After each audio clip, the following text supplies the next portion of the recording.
अब ये पीआईए है, ये रेलवे है, पीआईए कमा के दे रही थी पैसे, टैक्स अदा करती थी। सर अभी भी कह रहे हैं अभी 2024 में रेलवे भी मुनाफा हुआ है उसको। मुनाफे को क्या रोना है अब? खसारा है जो 800 अरब का है, उसमें 10-20 अरब का प्रॉफिट क्या कर लेगा हमारा? अच्छा। और रेलवे, यही यार रेलवे का हुआ। और रेलवे जो एक जमाने में उस पर जो सफर करना जो था वो एक बड़ी एक सहूलत और आराम की सवारी थी। और हम जाते थे उसमें जब नौजवान थे। अच्छा। कभी खाना भी खाएंगे डाइनिंग टेबल में। अच्छा। खाना खाने का इतना वो यानी वो था डाइनिंग कार जो डाइनिंग कार में खाना खाना जो है बड़ा एहसास था। इतना उम्दा खाना होता था। अब वह फिर मक्खियां बनाने लगी। नहीं कुछ बेहतरी तो की है ना बर्बाद होती गई। अभी बासी साहब ने कुछ बेहतरी तो की है ना, थोड़ी बहुत की है ना। शालीमार एक्सप्रेस में लोग सफर तबाह कर दिया ना, हर चीज तबाह ओवरऑल। अब तो रेलवे जो थी कहाँ थी और कहाँ चली गई। तो मतलब यह है कि सारे जो अदारे हैं अब एक अल्लाह करे कि ये सब डीनेशनलाइज हों, प्राइवेटाइज हों, ताकि फिर लोग खुद अपना चलाएं।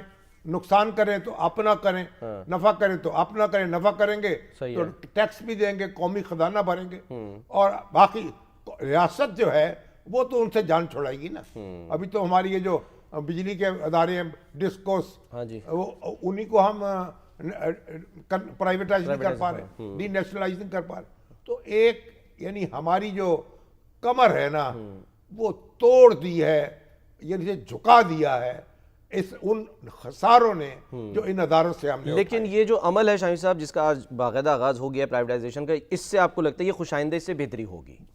अभी जब बोझ हट जाएगा, आप देखिए सैकड़ों अरब रुपया हर साल जो आप देते। एक जमाने में पीआईए देखे रूजवेल्ट होटल जो है न्यूयॉर्क में, वो उसने खरीदा, पेरिस में होटल खरीदा, उसकी क्या प्रॉपर्टीज है, एसेट्स कितने बनाए, उसके बाद हर चीज ताराज होती चली गई। शेल्टर होम बन गया उसके बाद, फिर वो रूजवेल्ट होटल। अल्लाह का करम है कि मुलाजमीन का मिली। आज सवाल कर रहे हैं लोग मुलाजमीन का क्या होगा? एक साल तक तो जाहिर है उनको फारिग नहीं किया जाएगा। नहीं फारिग किया जा सकेगा, लेकिन देखिए फिर जब वो एक्सपैंड करेंगे और जहाज आएंगे तो मुलाजमीन की बड़ी तादाद जो है वो भी खप जाएगी उसमें। अच्छा ठीक है। आपने शमीज़ अभी गुफ्तगू में एक जिक्र किया, मैं उसका भी एक सवाल ये करना चाह रहा हूँ कि इंतज़ामी मामलात में जब जब कोई अदालती इंटरवेंशन हुई तो उस पर भी तनकीद की गई कि ये नहीं होनी चाहिए। अभी हालिया दिनों में हम देख रहे हैं ये इंतज़ामी मामलात नहीं है। देखें आपने अब ये कीमत जो है क्या लगा, अदालत को पता नहीं होता ना।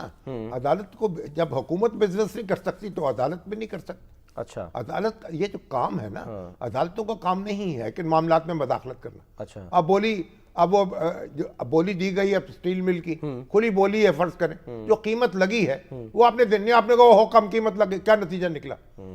सैकड़ों अरब रुपए उसके बाद खसारा उठा चुके हैं उसी स्टील मिल से। ठीक है। तो आप ये जो इनको आप प्राइवेटाइज करते हैं तो आप उस कीमत पे ना जाएं जो उनकी लगती है, उस पे जाएंगे जो उससे बोझ आपका जो है वो कितना कम होता है। ठीक है।